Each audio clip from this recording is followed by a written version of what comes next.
Yes. All right. How are you, JJ? Good to see you.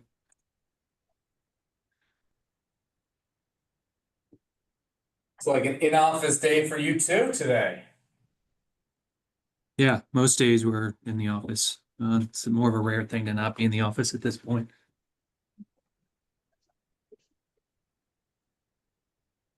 We will get started here momentarily.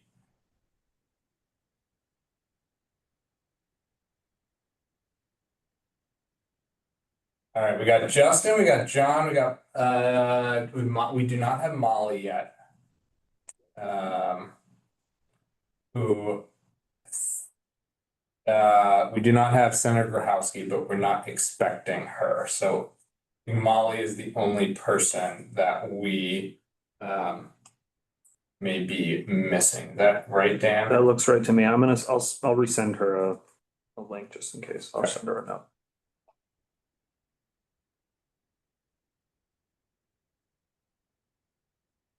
Right.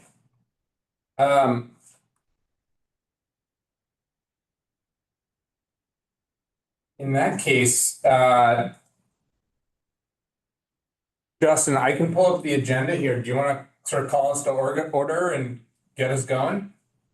Yeah, absolutely. So I think that it's important for me to meet everyone in a smaller group setting. My name is Justin Carey. I'm an attorney with Drummond Woodsum. I have been working on the AI issues since early 2023, late 2022 when ChatGPT rolled out. I'm really curious about the intersection of AI and law. But when Scott and Dan approached me to lead this small, potentially harmful uses of AI technologies subgroup, I was a bit daunted until I saw all of your names as fellow participants. So I'm really looking forward to working with you all. And I think that it would be helpful to just go around briefly. And I know we've done this, but in 2 minutes, do a quick introduction. Scott, if you're all right with that. And then we can get into sort of the meat and potatoes of what we want to cover today. That sounds great. And yeah, whoever wants to start.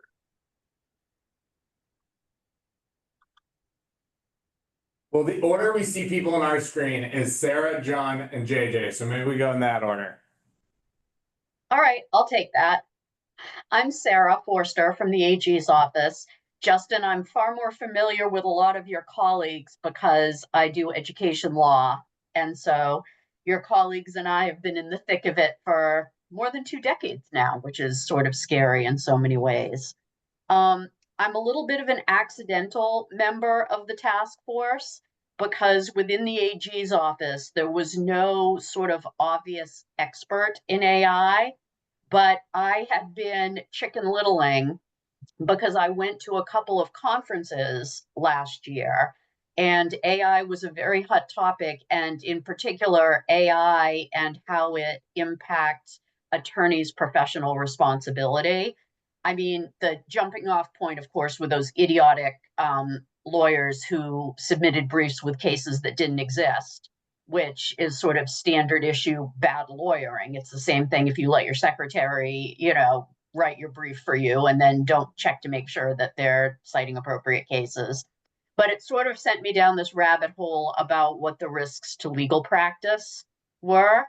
And that's sort of what won me the slot on this task force, where I'm going to be very reliant on everyone else because I consider myself to be not an expert in any way, shape, or form, but at best a somewhat benevolent inquirer. But I mean, on one hand, I do actually know how state government and in particular state agencies work. So I may have some value. You never know. I'm John Brodegam. I'm a advocate attorney with the Legal Services for Maine Elders.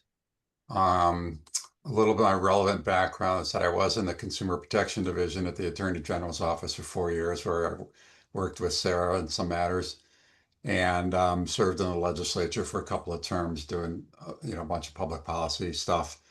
But in my current capacity, interested in the consumer protection side of these questions, particularly on the outline of harmful uses of AI technologies, the deception and exploitation, number one, and the let's see, discrimination questions on 8 and 9, I guess, basically. Particularly interested in how, older folks are going to be continue to be made victim of some of these increasing practices. But I'm also just more interested in generally in the whole range of issues. When I was working with the League of Women Voters, I started a project on what we just call digital democracy and the effect of all kinds of aspects of our digital ecosystem on our democracy. And that's a much broader topic, perhaps, but there is a lot of interplay here as well. So I'll just say I'm looking forward to working with you on the subgroup. So thank you. All right. Thanks, John. I am this JJ Rohanna. I'm the CIO at LL Bean, and I'm approaching this task force more of just become a risk of AI, less specific to legal, but in my role at LL Bean, it comes down to how are we protecting our employee data, our customer data, our product data, credit card data, all of those types of things, and what are responsible ways for us to be leveraging AI, and that's a big part of kind of my role day to day here at LL Bean. And we are also obviously using AI for good and trying to solve different business problems as well. So that I look forward to being part of the group. As mentioned earlier, I'm struggling with the bigger AI meetings that we're having because there's just so many people. So a tighter in group like this, I'm looking forward to being a part of. Well, it's awesome to meet all of you, and I'm looking forward, JJ, the same thing, being able to talk with so many folks with so much different experience about today. Maybe a more pointed question than we've talked about in the plenary group. What could be the harmful use of AI in this risk area, and then go through a set that Scott and Dan put together of potentially harmful uses of AI technologies. And I think that there's some really good case studies in each of those smaller groups. But maybe before we get into it, Scott, do you want to just chat briefly about the work plan for the next 3 meetings before we get into the substance? Or is your mic still doing that echoey thing? No, I think we got it. Here. So I'm glad to and excited to have you all part of this endeavor. And this is one of the small groups that I'm helping to staff here. So you all have seen this slide before. I find it sort of a helpful thing to come back to. And I think it in my mind is sort of the top half is largely where we have been. And I think about as being exploratory. And as we get now into the small group work this summer and then turn to this fall, it will be converging back and going from exploring a topic to developing recommendations and developing reports on that work here. And within that, I think you all, we've talked about this a number of months ago, but you all, the task force members and the co-chairs, we actually had the staff had not originally conceived of small groups. And very quickly, I think you all said to us, there's so much richness here that we want to be able to get into. We want some smaller groups to engage in this.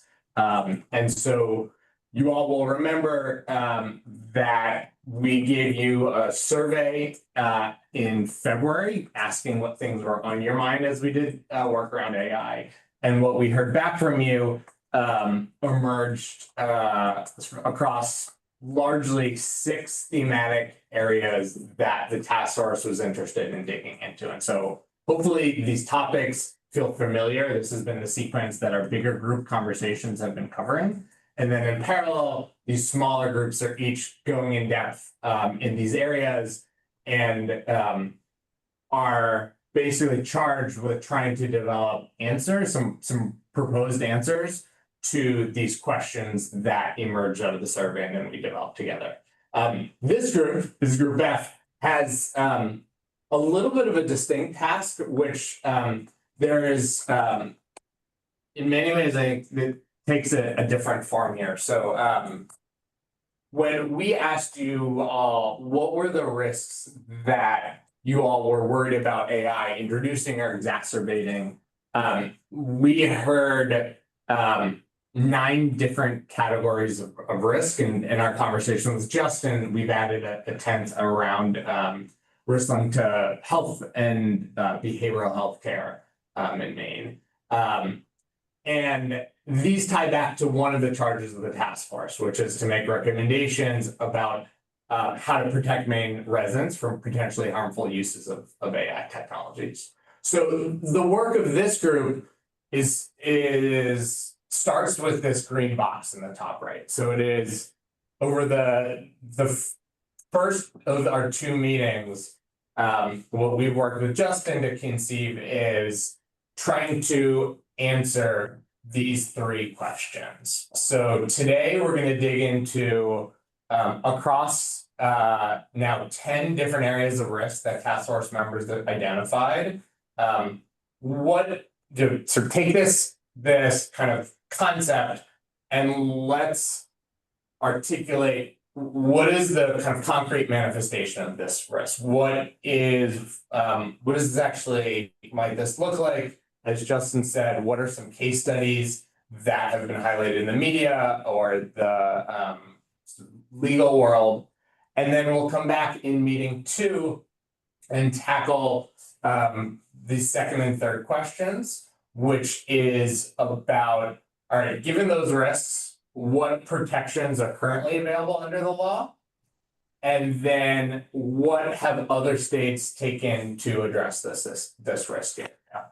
And then for meeting 3, we'll synthesize all of that and it will be sort of a chance to take those conversations and begin to generate some recommendations here to figure out which order this is here. So this is what I sort of just said is meeting 1 is talking about question 1 around what's the harmful uses. Meeting 2, which will be in on June 16th, is looking at current protections under law and then building out a list of things other states have done. And then we come back together at the end of July for our final meeting to talk about what are the implications of what we learned and identified and where are there areas that maybe it is unlikely to make sense for Maine to take further action. And then also we have you all have a question to answer around what are things that Maine should be doing to monitor the impacts and risks to be able to sort of evolve perspective over time. So that's where we're working with Justin to try and help you all get to. This is your group. So if this isn't working, we should adjust it. This is about our job as staff is to help give you documentation to work from, provide research for you to consider and add to. But this is really sort of your all's opportunity to shape this. And I'll thank Justin again for stepping in to help facilitate this group from the task force side. I think that's it for me, Justin. Dan, anything else to add here, or Justin, anything else?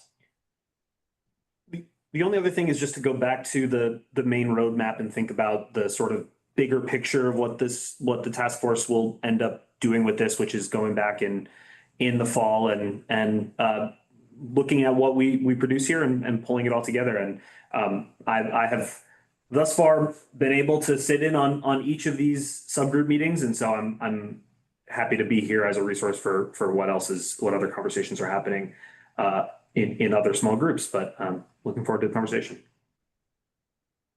Questions? Reflections on that? Does that make sense? Yeah, I just want to kind of flag one thing. We're just maybe it's about nomenclature, but the subgroup has I think the term legal risks in the title, the name, and the content I think is really about potentially harmful uses of AI.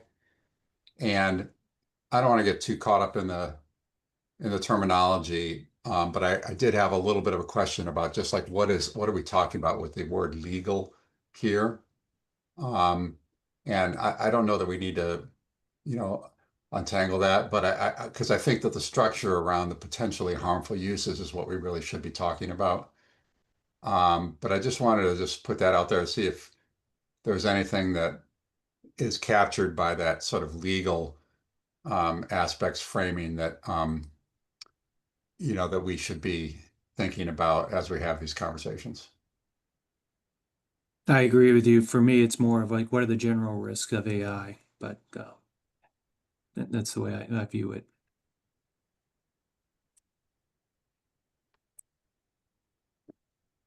So maybe the framework is that it's the generally harmful risks and the sort of the legal framework in which we can look at those risks, possibly think about policy changes, remedies, what's there, what's not there.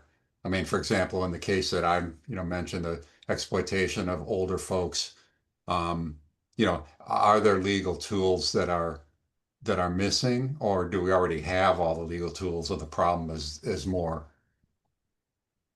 is something that sort of escapes us because we can't catch these people.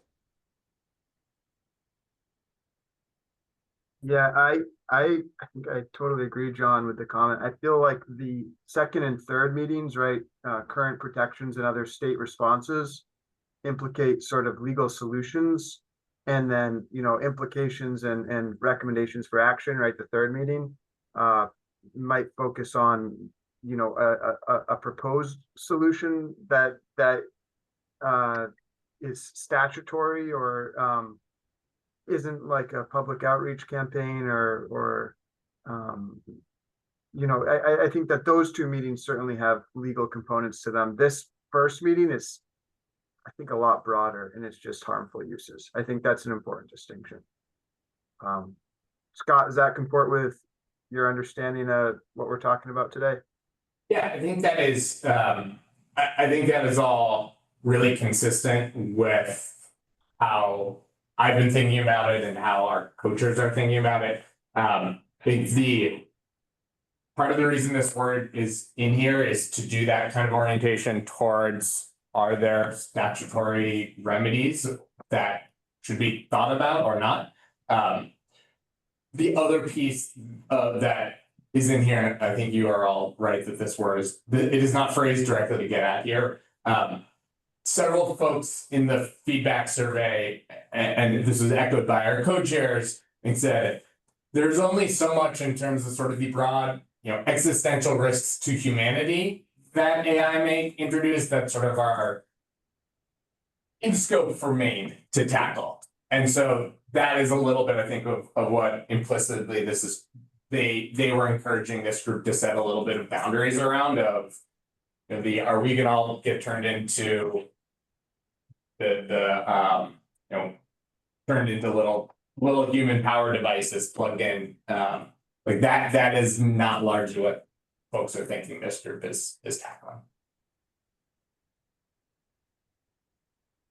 Yeah, I think that's a good framing. The other thing I'd say is like not just like the legal risks thing is something that I hope can keep our conversation solution oriented, and what parts of the issue can we actually change and impact versus trying and keeping the conversation there as opposed to trying to, go, for instance, to AI governance for like the 4 premier AI labs. Like we aren't in a position to dictate how OpenAI should internally govern the release of new models and the parameters it should set. And so I think that it's hard to, yeah, I guess maybe before we even explore the meetings 2 and 3, we talk about what type of solutions like are even possible for this task force and for Maine to implement and try to contextualize the solutions towards realistic ones. But anyways, without further ado on that, I think getting into these and for the 6 of us to talk a little bit about each subcategory of general risk is going to be important because I think it will inform the solutions that we brainstorm in latter meetings. So the first one is a broader category of misinformation and manipulation. John, you've expressed some experience. I mean, it sounds like you've lived some experience in the consumer financial protection realm, but the deception and exploitation. And one thing here that I've seen, and I think it happens in numerous forms, but the deep fakes that like I've seen a lot of briefs filed by pro se litigants with some citations like the Mata versus Avianca citations where the citation clearly is false. It's like F7 3D, which isn't like an appropriate citation for a legal brief. And then I've seen it in job applications that our HR department has sent me. And I think that at a broader scale, we've seen it with a lot of deception, like the Chinese. There's a financial firm that I think a financial a CFO or someone might have gotten on a Zoom call with a few of his colleagues and wire transferred $25 million to fraudsters because he saw his boss on the call approving this, saying you should transfer this money this afternoon. And then in a subsequent investigation, it came out that all of the folks on that call were deep fakes, right? They were AI generated simulations of the people that employee transferred the money worked with.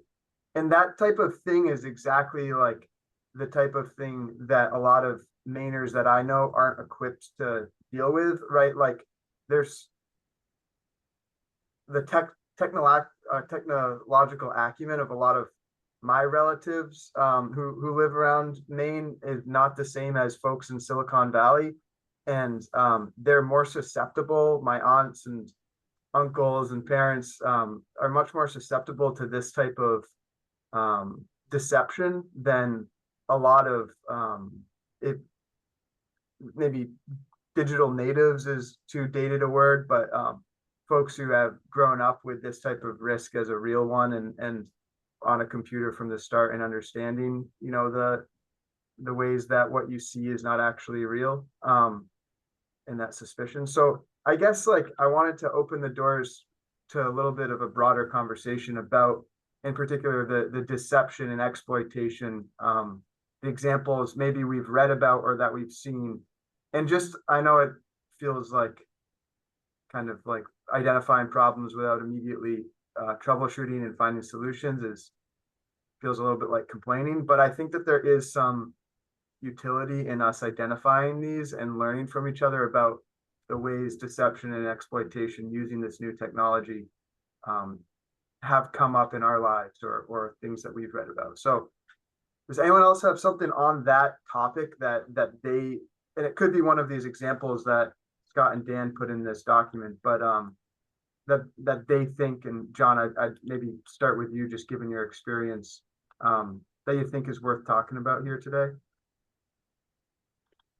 Well, one other thing I would say is that, and I hate to use some vocabulary that's kind of been disfavored recently, but um, I would say that there's an equity interest that intersects with the deception thing that you just described, Justin, in terms of um, the people who are more vulnerable to deception not necessarily being spread equally among all demographics. You know, that there are certain demographics that are going to be more vulnerable to deception.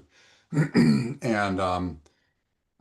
you know, we should just be mindful of that. I don't know where that takes us, but anytime that I see, you know, questions like deception and misrepresentation, I think, you know, public education is just to try to stay ahead of the trends is probably as worth considering as like deep policy changes, just because by the time you get through a legislative cycle and you change the policy, then you're off to a different problem.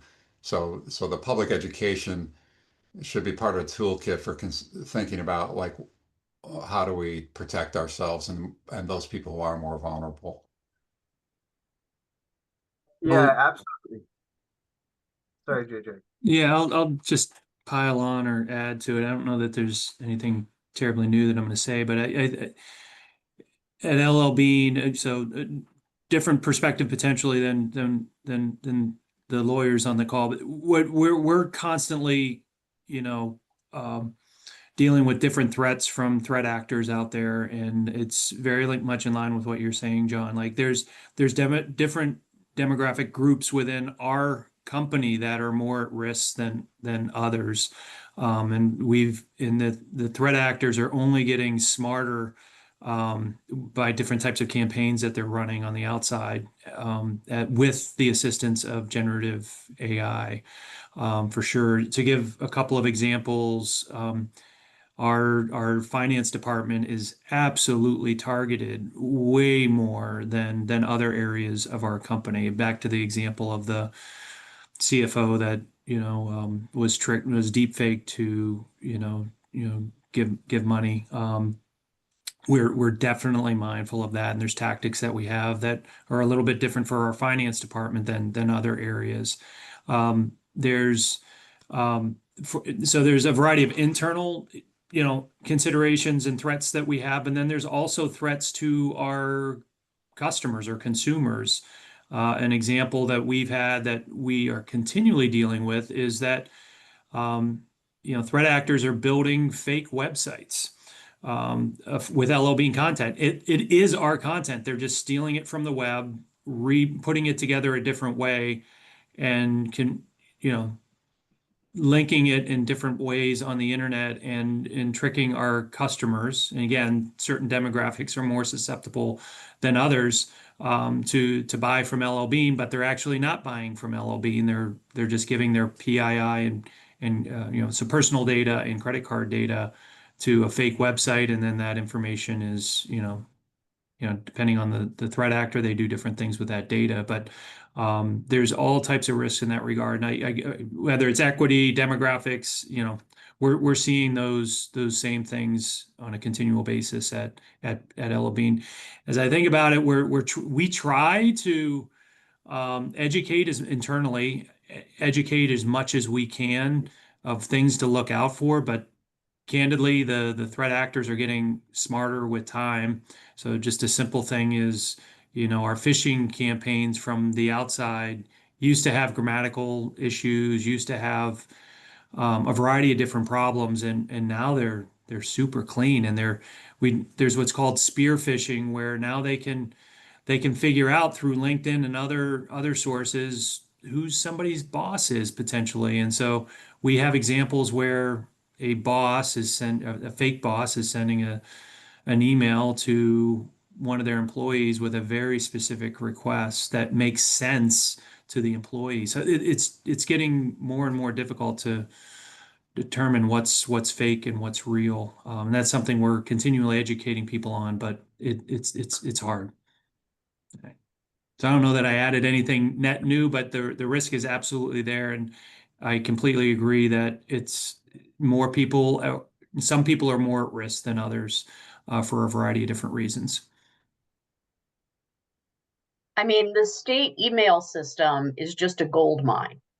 And so, they try so hard, IT, to train us all the things that you just said, JJ, that the idea of hacking the state's email system is irresistible.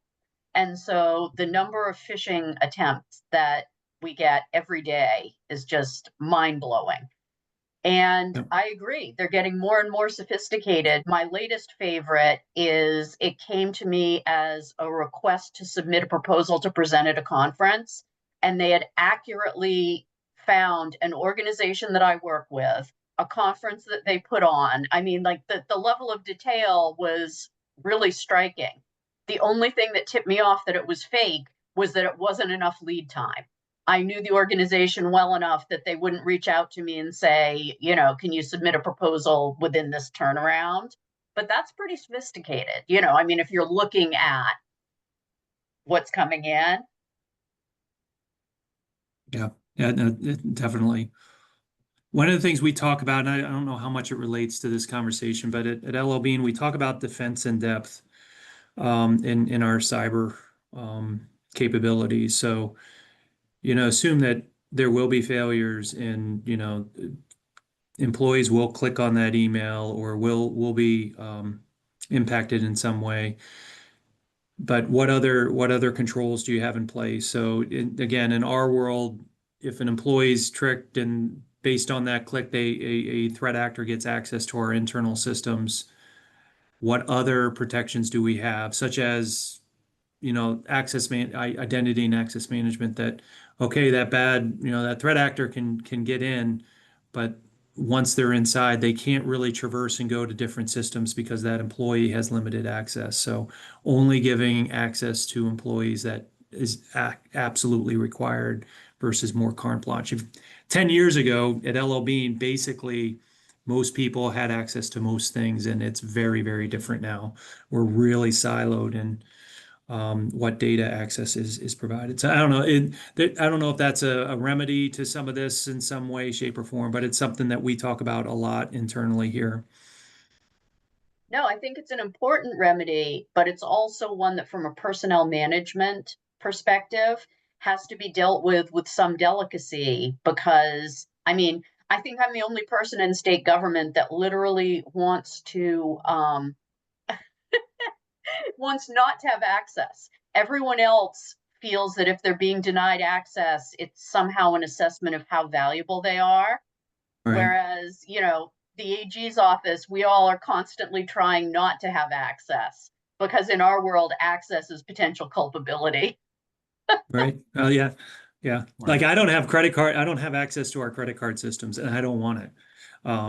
Because, if somebody were to hack into my environment, that could be a bad day. So, and I tend to be a higher target than many others in the company. So, Sure. it makes a lot of sense. It's very similar in that way to, the AG's office.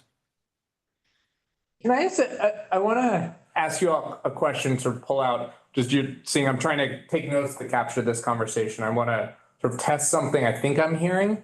But it sounds like as you all discuss this, a lot of what I'm hearing is sort of a sense that it is not that AI is necessarily introducing significantly new kinds of deception and exploitation. Maybe the sort of the Zoom with artificial individuals that you're talking to is new, but a lot of what I'm hearing you say is it's improving the sophistication and enabling a higher volume of attempts, and so exacerbating the risks that may have pre-existed AI, but the stakes are much higher and we're having way more bats that create chances for something to go wrong. Is that consistent with how you all sort of see the world, that fundamentally here there's not a ton that is new as much as it is higher volume, higher sophistication?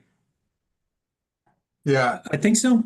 Go ahead, ahead, JJ. No, I think so. I think you're right. And that's a point in time today, in a year from now, it might be different. But that's the way we think about it a lot. AI is, it's just software at the end of the day, and it's accelerating the rate of change that is happening in the marketplace. And therefore the to your point, the sophistication and the speed in which people, threat actors are able to introduce, new capabilities is faster than it was, historically.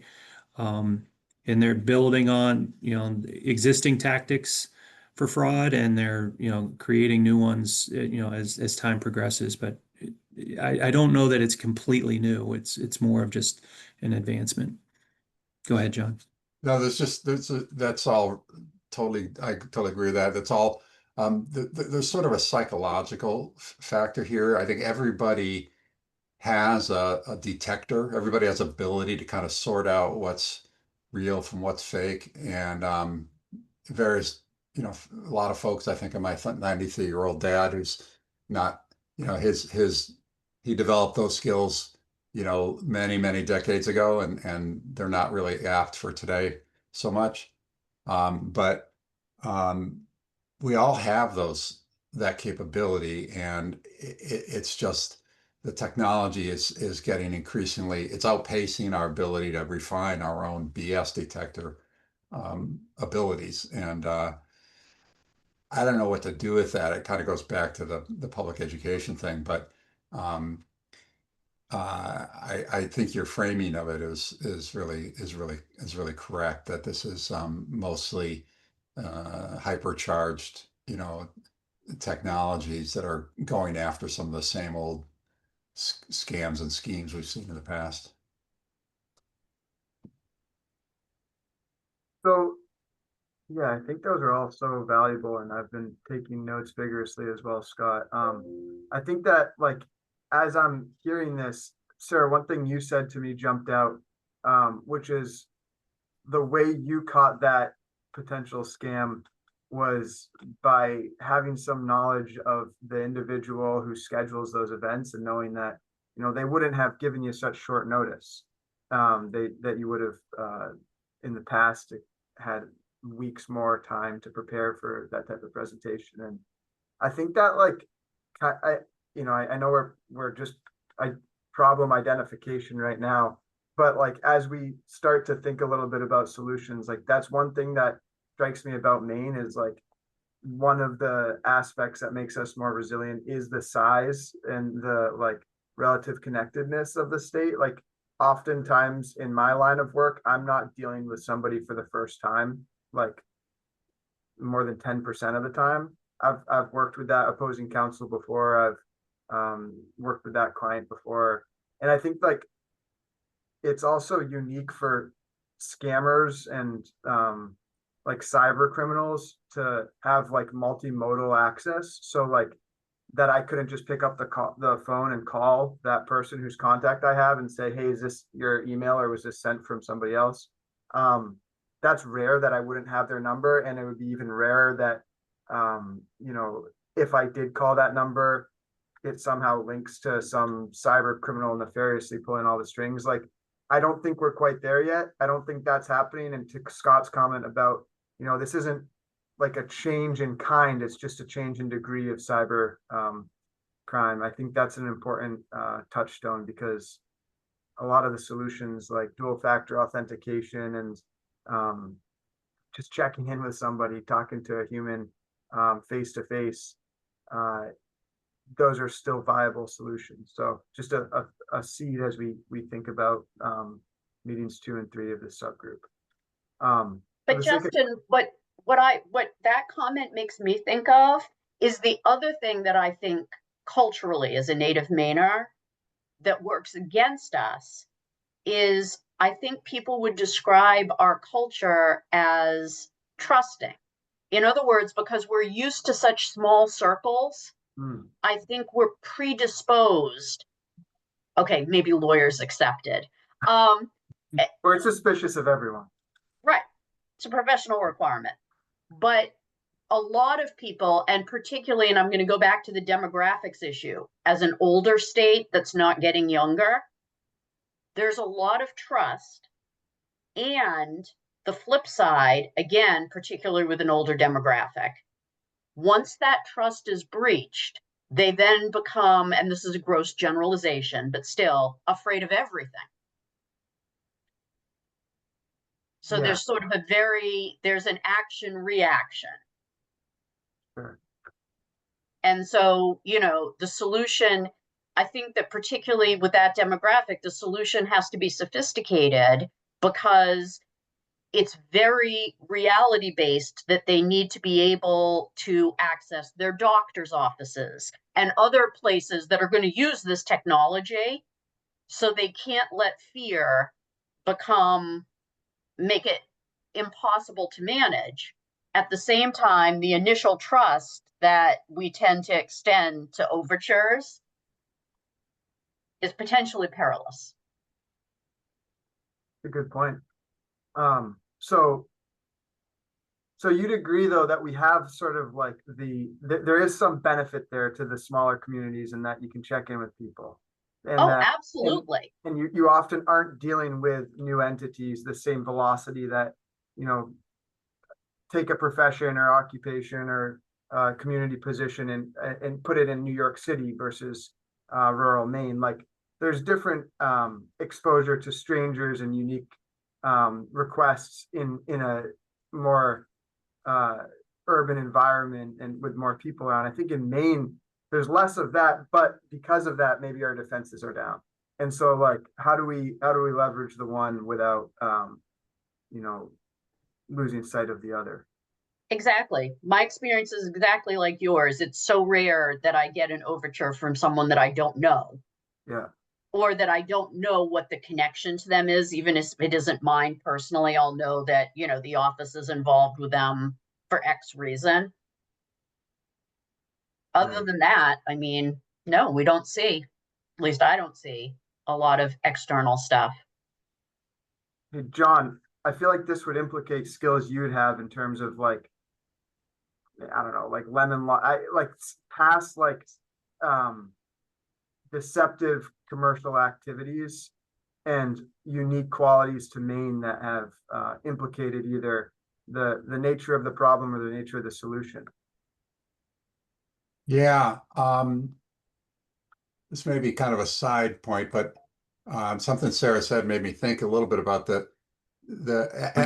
as AI is used more commonly, sort of everywhere, large businesses, small businesses. I think the good actors, the people are using it in a healthy, constructive way. If they are able to like identify that, hey, you're now going to be connected to an AI chatbot, and that's not a bad thing. You just be aware this is AI that you're talking to. And if you want to talk to a real flesh and blood person, press 9 or whatever, however you want to do it. But just kind of the good actors disclose where AI has been being used and don't hide it. And that'll help people learn more about it. And that can be, it can be, I mean, I know that some very small businesses are using AI to design their websites, to design their communication infrastructure. And I think just a little bit of transparency on that can go a long way. And that might get into one of the future bullet points that you have here. Well, speaking of which, and I think it's kind of like a natural segue for political manipulation. Like, I don't know if you all had the chance to read that article, but the 2024 election, there was a robocall going out telling voters, not to vote. The real voting, the real date for the election is coming up. Don't worry about going to the polls this coming Tuesday, I believe it was. And so I feel like that was that Joe Biden deepfake robocall was a wake up call for a lot of folks. I actually got that call. I don't know if anyone else got that call, but Wow. I think it was because I spent some time in Vermont that like I was on some like I don't know, publicly accessible call log. But there was that was a wake up call, and I think a lot of the concerns we've articulated here kind of overlap for political deception and manipulation. Um, any thoughts on like if there's unique harms associated with the political manipulation that we already haven't talked about with the deception exploitation more broadly? Well, one thing I would just point out is that there's two branches of this. There's the generative AI piece, and there's the sort of um, data harvesting and media manipulation by algorithm, piece that may rely on AI in some way, but it's maybe not what we think of as classical AI. But there's both those prongs of this problem um, in terms of manipulation. Um, the manipulation through algorithmic data harvesting and deployment of algorithms is something I'm a little bit more familiar with in my work with the League of Women Voters and their digital democracy project.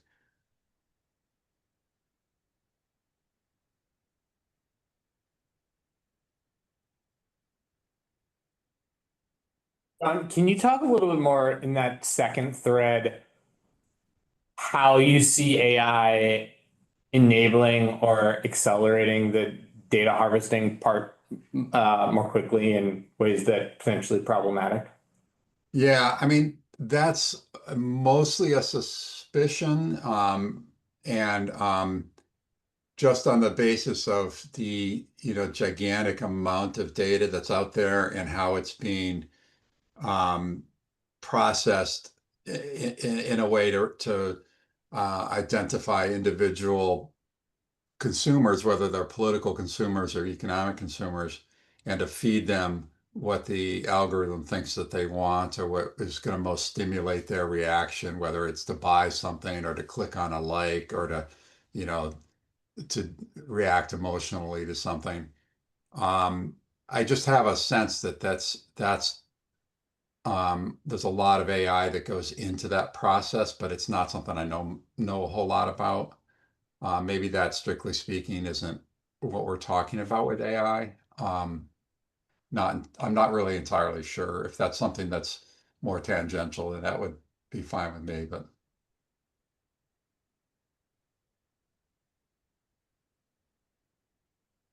It might be a little bit of a left turn, but one thing Sarah said here was that, once trust is breached, there's a gross generalization in Maine that, then there's like a immediate reversal to distrustfulness. Like we trust you until we don't, and then we absolutely don't. And I think that sort of that lends itself to people in the political manipulation sense becoming completely disillusioned with the process, right? Like once you can see everything is or one thing screwed up, it's easy to extrapolate and say, it all is this is all fake, this is all fake news or manipulated political content online and disengaging.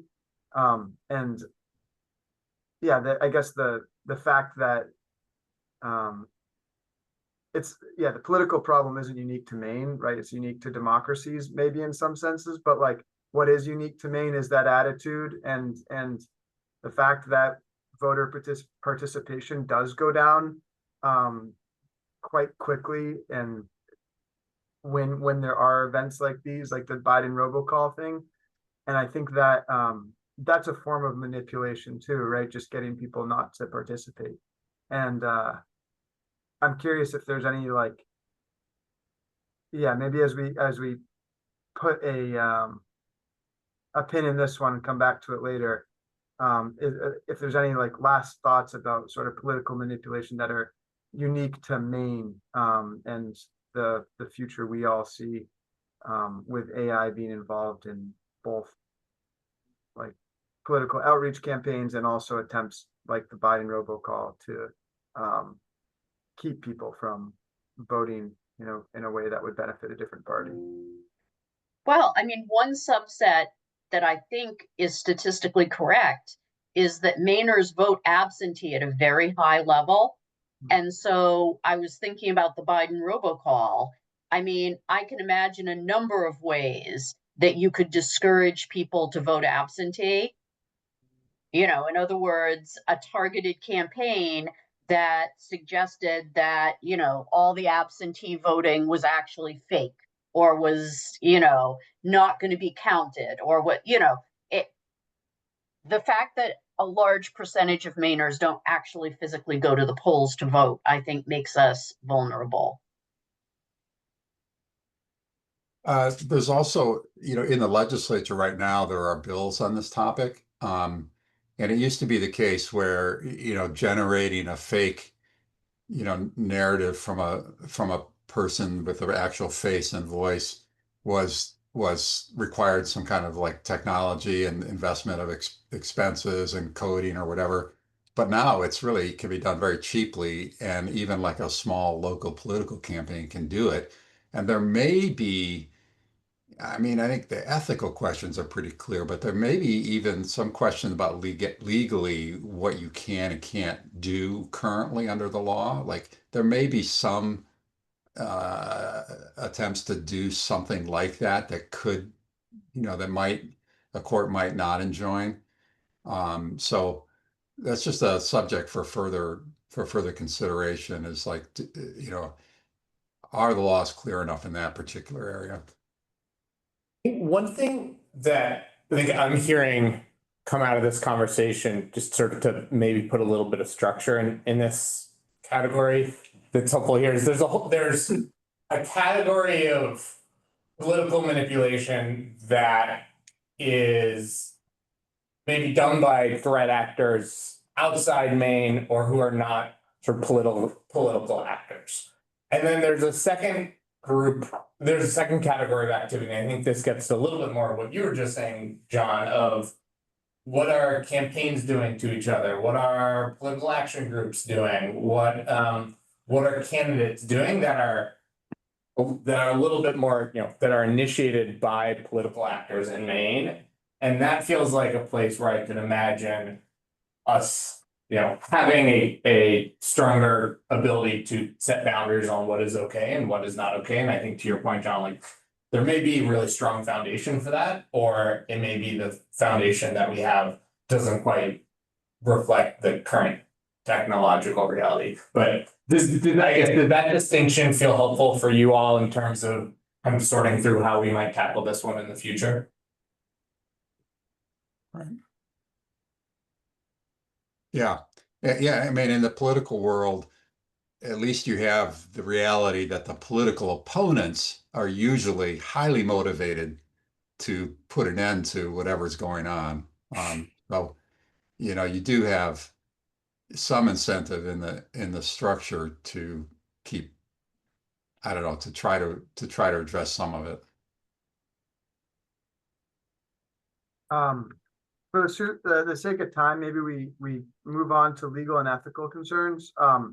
Misinformation and manipulation, is that an adequate description though to cover the things we just talked about, like the risks we just talked about? Are there other terms or sort of like through lines to the conversations we just had about deception and political manipulation?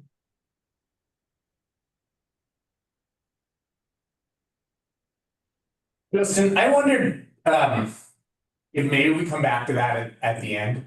Let's sort of roll through some of these other ones, and then maybe we can look at all 10 together and see, do we have these grouped in the right way, if that works for you. Perfect. So I think then copyright and IP violations, this is maybe the most people will have the most familiarity with this topic in terms of like a concern about the use of AI, right? And that's the copyrighted data being ingested by AI models during the training stage, and often without permission or compensation, right? Like the classic one is OpenAI training.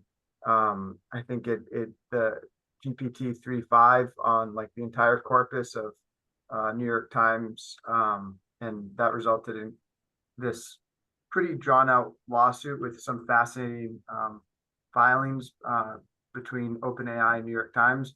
But like it's true for smaller actors too, and for less well-known AI labs, the fact remains that like to create a large language model, you need an incredible amount of data, and like there's been study after study that shows human generated data creates better models than synthetic data, right? Having an AI model train another AI model doesn't generate as good of data for that training data stage of the LLM creation process as using human data. And so I think that there's like, this is like an evergreen issue in this area. All I can say about like the way it implicates Maine is like, I think a few folks on the Rue Institute in the Rue Institute have kind of like coined this phrase that like your data is your competitive advantage, and hammered into the heads of a lot of the clients and institutions that work with Rue not to give up rights to your data without like incredibly rigid protections, and I think that's an important lesson. But I think like even more broadly than that, there's a lot of risks associated with just IP violations by these companies using data to train the models. There's arguments that any subsequent user that generates output with these models has been implicated in the abuse of that original author or creator of that data's rights. And I've never seen a successful legal argument that, you know, Justin, who used OpenAI that used New York Times data unlawfully, Justin's liable for that output. But I imagine we might start to see those in the future. And I think that it does raise a fair amount of concerns for me personally, and kind of restrict my use of these models. I'm curious, is there anything here on copyright and IP violations that you all think is worth mentioning, especially as pertinent to Maine? So I know that my clients in the arts and creative economy are so concerned about this that it literally has the ability to destroy the commercial value of an entire sector of Maine's economy, because so many of them are so small that they aren't able to defend against all the potential violations. In other words, you know, unique to Maine, or not necessarily unique just to Maine, but to a state that doesn't have large art institutions, you know, that can take the lead in doing this sort of protection. What we're talking about are essentially small businesses, artisans, who can overnight lose the entire value of what they do.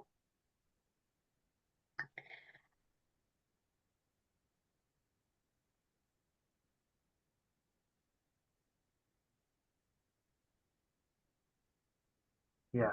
And then, you know, the other thing from a state government perspective is I am concerned that state agencies working with procurement are not paying enough attention to where their data goes. And that's not meant to be an insult, as much as, to me, it feels so inconsistent. You know, I can't even get my head around exactly what I want them to be doing and how I want that to appear in our agreements. So, you know, I feel like I'm not a particularly helpful lawyer to procurement about this, other than to keep saying over and over again that any of these contracts, and we have so many contracts that involve the movement of so much data. And in my particular realm of education, it's kids' data. That, I mean, it's not an accident that venture capital bought the testing companies and also operates giant databases that train AI. They wanted the information from all of America's students to be able to populate their database, And I'm concerned that in this particular case, we didn't catch it fast enough.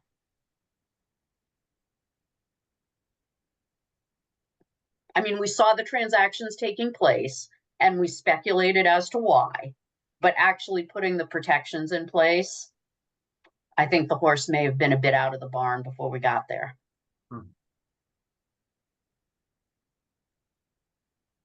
Because it would be innocent. In other words, they would ask us to agree to use the data to improve their testing product. Well, I mean, obviously, states want better, more accurate testing products. But of course, we didn't ask, well, how do you plan to use the data to improve the testing product? I know that's a very specific example, but it feels like a sort of telltale sign. No, so I guess one follow-up question there is, could you negotiate a student data privacy agreement with these vendors, or would they say, we're too big, we don't want to take the time to this is a click wrap agreement, either you like it or you don't, get lost and find a different vendor if you don't like it. People disagree about this, but I am a big believer that actually we do have negotiating power, because they want to be able to have all 50 states so that they have all of the picture. And the other thing that I've used successfully is when I feel like Maine doesn't have enough of a stake, in other words, they don't care enough about us, I get on the phone and I call the education attorneys in the bigger states and I say, hey, have you thought through this? And I mean, 9 times out of 10, they're both as uneducated as I am and as afraid as I am. And that's a powerful combination in law land. If you don't know what you're talking about and it sounds terrifying, it gets people moving. So, I mean, we have made some progress. Like I said, the big concern, and Maine isn't the only state that has this, is that we got there too late. That as intended, they figured it out before we did. And so, oops.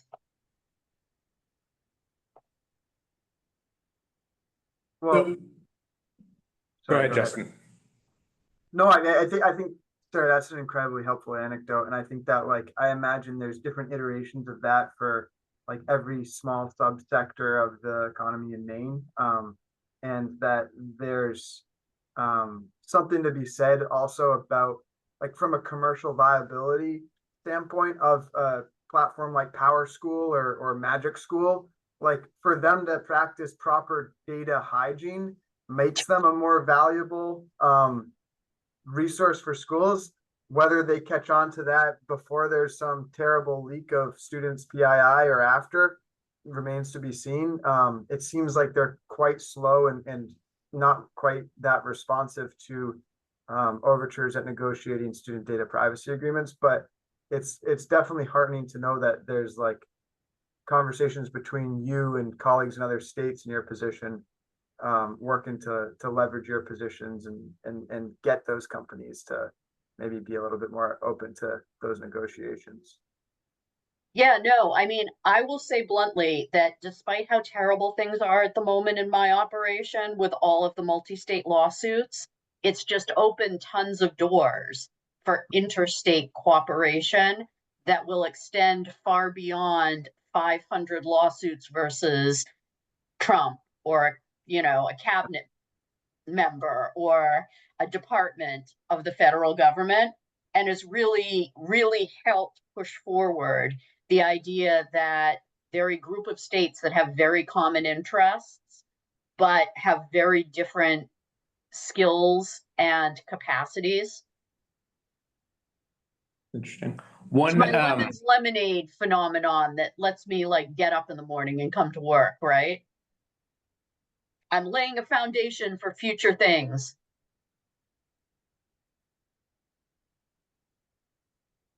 Absolutely. Scott, what were you going to say? We're gonna when we get to some of the risk around the algorithmic bias, I think this is something I've heard the CIO of Connecticut talk about, very similar to what you were just saying, Sarah, that right now there's not a good framework for a state, if it is procuring a new AI technology product, to evaluate that product for algorithmic bias. And rather than having 50 states invent their own sort of standards and way to do that, that is a place where a bunch of states could collaborate and say, here are the things that we are looking for, or here that, here's how we're going to evaluate it in some consistent way. I think that's an interesting sort of thematic sort of possible response to a lot of these, is places for states to intersect. Justin, I'm gonna sort of point our eye back to the clock, and that we've got about 20 minutes left here to keep running through these. Appreciate that, Scott. I think we've actually touched on a few of the like cybersecurity threats or consumer data misuse and fraud and scams in various ways. So hopefully we've covered some ground that will be on time. The accountability and transparency, so subcategory 4 here, right? The companies employing AI systems to make decisions, whether it's hiring, customer service, credit approval, other interactions. They often do this without disclosing AI is involved. Sometimes the outcomes are inconsistent, and there's not a ton. It's kind of like a black box. You don't know how you got from A to C. Some tools, especially with the outreach of, or the outroll of AI agents, are mimicking human conversations and communication really convincingly, and you don't even know you're interacting with that machine. So not only is there no disclosure, there aren't the same telltale signs that we can use like for AI identification, that in the past it's been pretty easy to say, yeah, that's a robocall. Now it's a little bit, or a lot of it harder.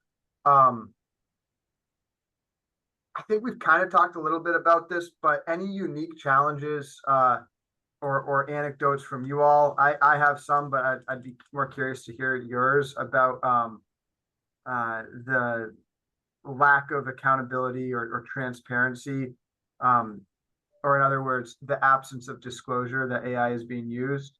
I know there's a lot in the legal realm, but what about more broadly? JJ, how do you think about this? Yeah, this is not something we encounter a ton of.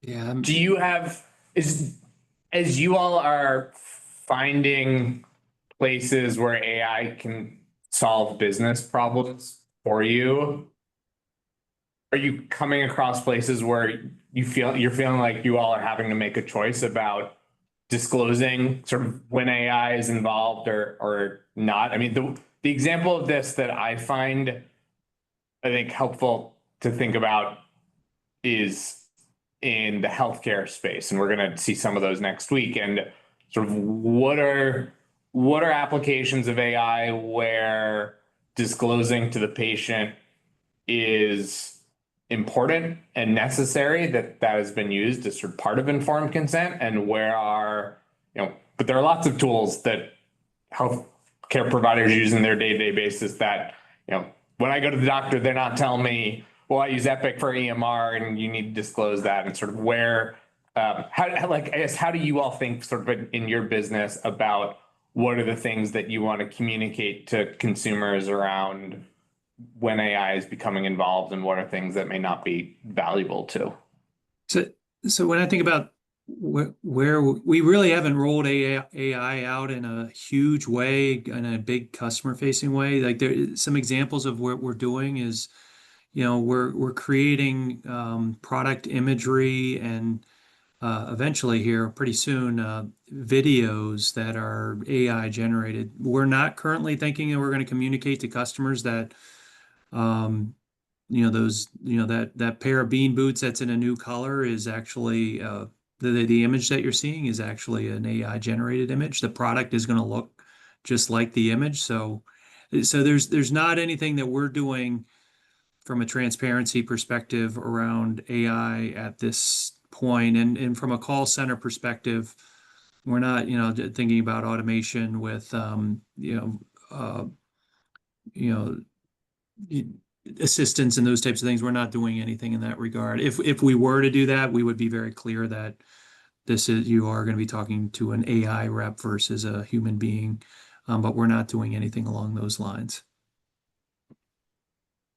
Not a great answer. I just don't have any No, experience. it's interesting. It's really interesting. I mean, you're at the front line of wrestling with this stuff. Yeah. I haven't had a job search in roughly 1,000,000 years. When companies use AI to screen applications, do they disclose that? Or does it become obvious when, a job seeker gets a ton of rejections that maybe they come up with some common idea of what would have screened them out? I can answer that. Oftentimes, companies don't disclose it to prospective employees or applicants. Sometimes, if you're going through Indeed or Monster, or some like generic hiring platform, the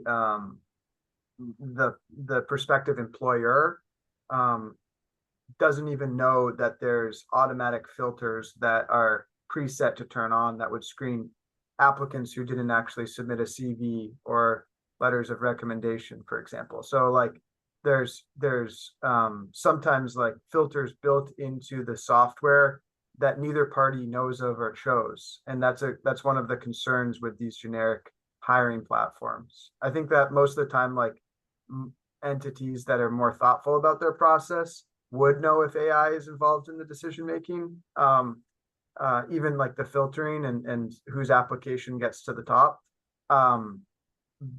But I think as a rule, prospective applicants don't know when AI is involved. And like as doing a fair amount of employment law, I can tell you most employers wouldn't willingly disclose yes or no without being forced to, whether AI is involved in the decision-making process. And in terms of being forced to, I'm thinking about employment discrimination issues. In other words, if you happen to have a filter or are using AI that may or may not be selecting in a way that would parrot a particular profile, I could see that coming up in an employment discrimination case. Yeah, I mean, I think that would be the avenue you would get it in a discovery request Yep. at the Human Rights Commission or in a lawsuit. I think short of that, there wouldn't be voluntary disclosure. Interesting. All right, so just to keep us on schedule, sort of security and privacy risks, financial fraud and scams. I think we've talked a bit about this case, and I think it's fascinating. I could talk about it all day, but I'm not going to. The $25 million for the deepfake chief financial officer call. I think that John, anything to add here for financial fraud and scams? We've kind of like covered a fair bit of it, or anyone, but John, I'm looking at you because your experience.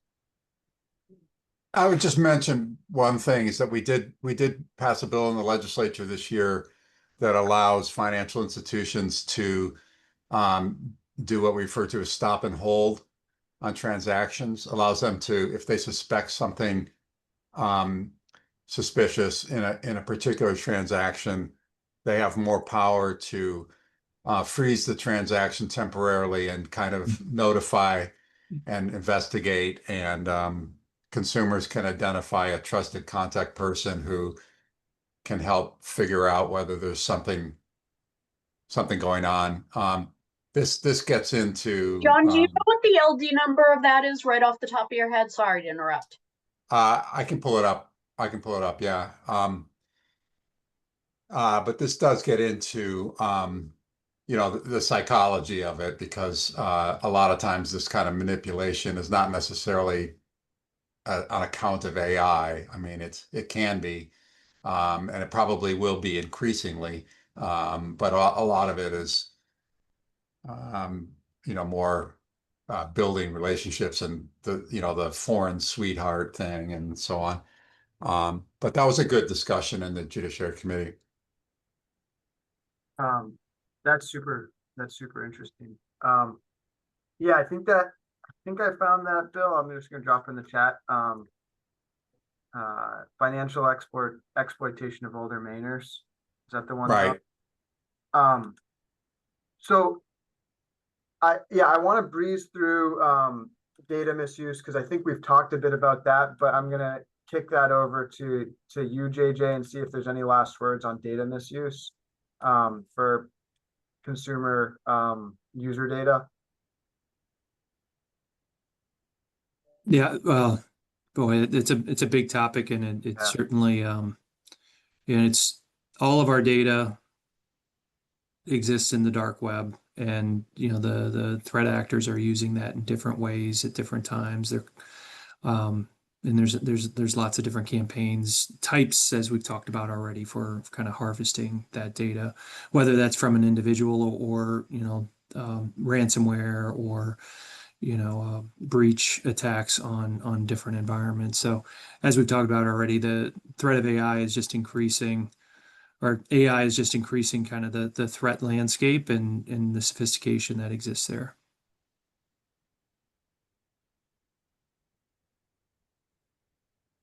All right, and I think that we can return to this in meetings 2 and 3 because I appreciate that they are huge topics. But I do think we've covered that, and then cybersecurity threats as well, to some degree.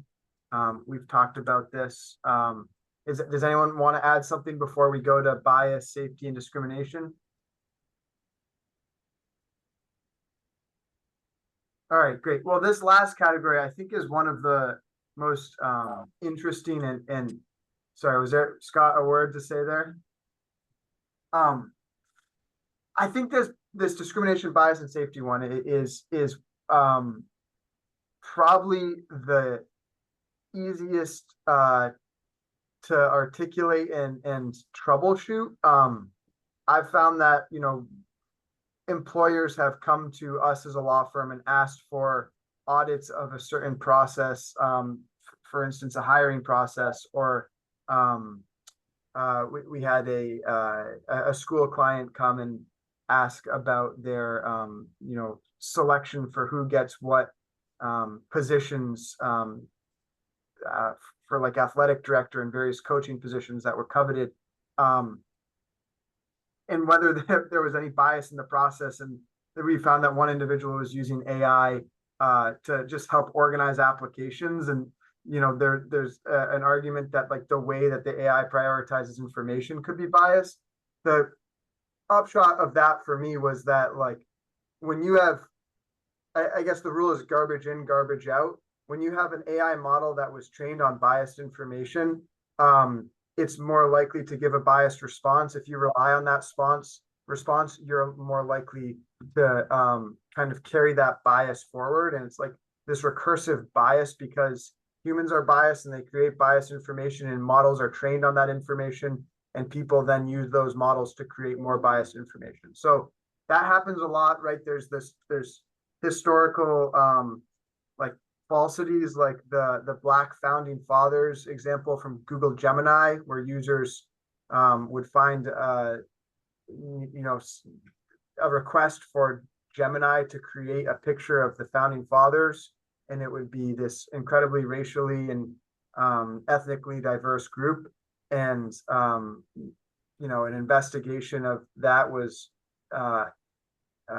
resulted in this conclusion that Google had implemented a anti-bias guardrail. So there was like invisible text with each prompt that you would input to Google Gemini, which is their competitor to OpenAI's GPT-4. But Gemini would just have this like bracketed text that would say, make sure you have racial, gender, ability, diversity in each of the pictures you generate. And so like there's bias, and then there's like overcorrections to adjust for the bias. What do you all think about that? That's a lot I threw at you, but in terms of algorithmic bias and discrimination, are there particular cases specifically to Maine that you all have experienced or been made aware of that would be a helpful jumping off point?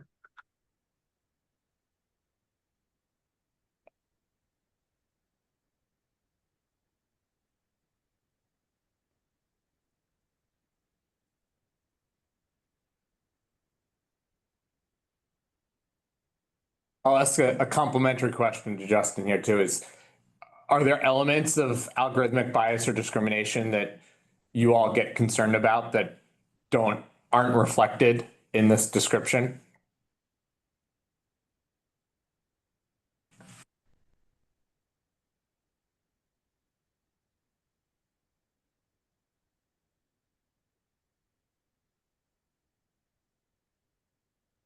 Yeah, I'm obvious. I don't have any insight specifically to this particular topic. I don't Well- either, and it terrifies me. Yeah. You know, I mean, to me, it's one of the scariest parts of this because I feel like we're going to undo so much of what we thought we might have accomplished because we're going to turn things over to a non-human that's been taught the wrong things. Yeah, I know that one policy area that I've seen this come up in the legislature is in housing. I believe there's a bill to either prohibit or to require greater disclosure of the use of algorithms in screening rental applications, for example. I can't remember what happened to that bill. I'll try to pull it up while we're talking here, but that's one area where I wouldn't say that we've actually seen problems with it, but there certainly has been concerns and fear about it. Yeah, I believe actually that earlier this week that was voted up not to pass Okay. Judiciary. But Yeah. the conversation of the committee was largely interested in the topic, but felt like there wasn't a natural place necessarily to fit it into statute, and that there was some work to do before moving forward there. One other word on this is I dropped in the chat some of the filings from FTC versus the Rite Aid Corporation, and like as some of you might know, and Scott and Dan, I think we talked about in the past, FTC sued Rite Aid for using facial recognition technology to identify shoplifters. The only problem was they just identified all people of color that looked like shoplifters. So there was an incredible amount of bias in the technology that Rite Aid was unaware of. And Rite Aid was still on the hook to pay a pretty hefty settlement because, or I believe it settled, but in any event, either a judgment or a settlement, they paid a lot of money. And the reason was they failed to adequately oversee their service providers, right? The facial recognition software. So I think it's kind of a, I said earlier that like there's not quite a link in the copyright area between user and the person who owns the data that was whose rights were violated. Here there is, right? In the implementation of technology, it's not like there's an indemnification unless you clearly articulate it between the service provider and the Rite Aids of the world or of Maine who are using the technology to make decisions on, for instance, what shoppers should get ejected from the store. So I think that's one example, another cautionary tale. It does relate to exclusion from opportunities, which I think you made a great point about in the housing context, John. And then the last category, and I'm sorry for zipping around here, but is health and well-being, which is possibly the most pervasive, sort of like the psychological effects of ever more convincing chatbots, which were designed to optimize the interaction between the user and the chatbot, and were not designed to, optimize the mental health of the user. So you see just like case after case, Sarah, I'm sure you see this a ton in the education context, like with the AI companions and the proliferation of chatbots, like with that. It's a terrible tale of like the teen in Dallas, I think, committing suicide after like extensive relationship with Daenerys Targaryen, which is a fictional character from Game of Thrones, where he like created a chatbot that he then interacted with, up until the point that the chatbot was like insinuating suicide was the only way for the kid to join her in this fictional world.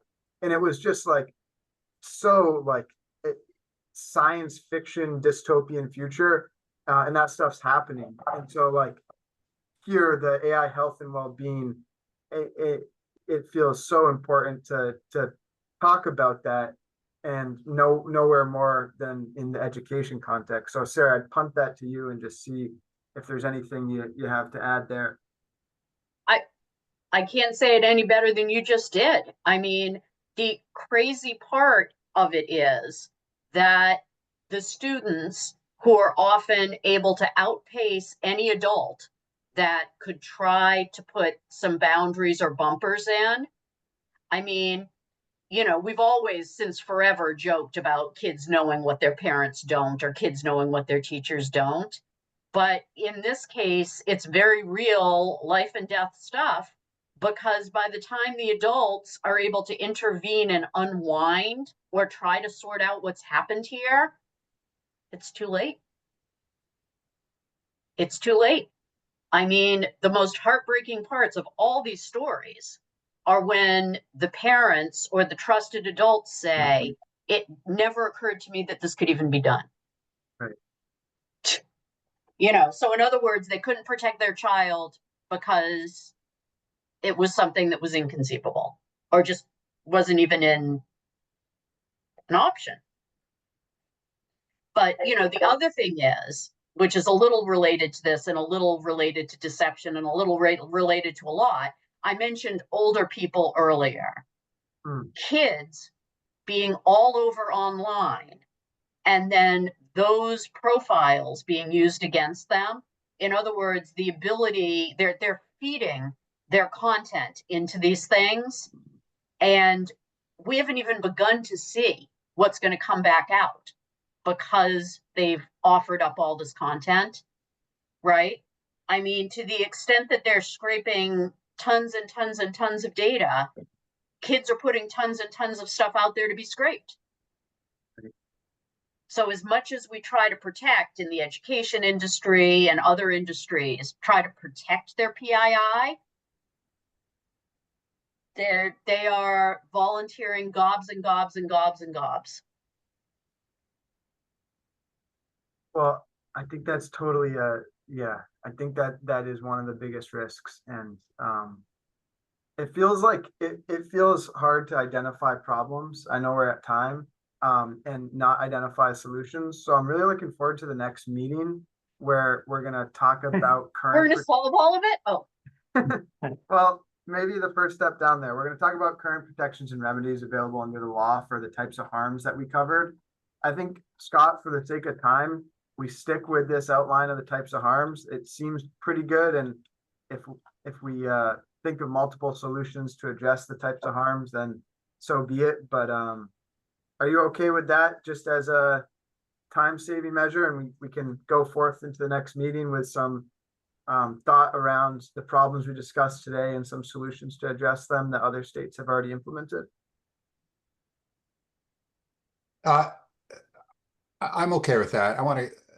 I think that's a good framework for next time. I want to get one thing kind of off my head just to get it out there, and that is that when it comes to health and wellness, I totally personally want my doctors to use AI to diagnose. If I have some weird thing going on, I'm all about them having that tool available. So I want it to be used appropriately, but I don't want us to be like always in the negative, like trying to stop, the proliferation of AI, partly because it's impossible to stop it, and partly because used correctly, it can really be powerful and helpful. Um, I think that that's probably a generalization that we can spread across a lot of what we're looking at, and AI is coming. There's no stopping it. It can be very, very powerful. I think Maine, honestly, I think Mainers, like when I see the legislature, I think there's a lot of sort of like anti-AI, like this is bad, we got to stop it just because the people are not familiar with it. Um, and I think we have to be mindful to kind of guard against, this sort of like, let's try to ban something that's as you can't ban, cold weather or, whatever. It's just something that's coming. And in the context of healthcare, I want my doctor to use it, to have it, but I just want it to be used properly, and I don't want to be paying, for a person who's had 20 years of medical experience, but actually getting, an algorithm or something. I want to get both. Yeah, exactly. I posted it's so funny you mentioned the healthcare context, John. That I posted a link from the New York Times about GPT outperforming doctors and even doctors using GPT because their egos wouldn't let them, be out matched by GPT. So, um, I think that's a good place to end it, that there is some hope. The healthcare is a great example. And we're gonna probably be in a different conversation in a few weeks when we talk about solutions. And I'd ask that everyone just give some thought to the problems we talked about and some ways we might address these, or other states have already addressed these. And then the third meeting, we're gonna talk about how Maine should address these problems. So guys, thank you all for the time. Scott, any last words? No, I think that's a great place to end it. Thanks, Justin. Nice to see everybody. Let me just say your work, Daniel and Scott, on the outline was terrific. It was very comprehensive. Thank you for that. Yeah, thank you guys. Glad it was helpful. Appreciate it. See y'all soon.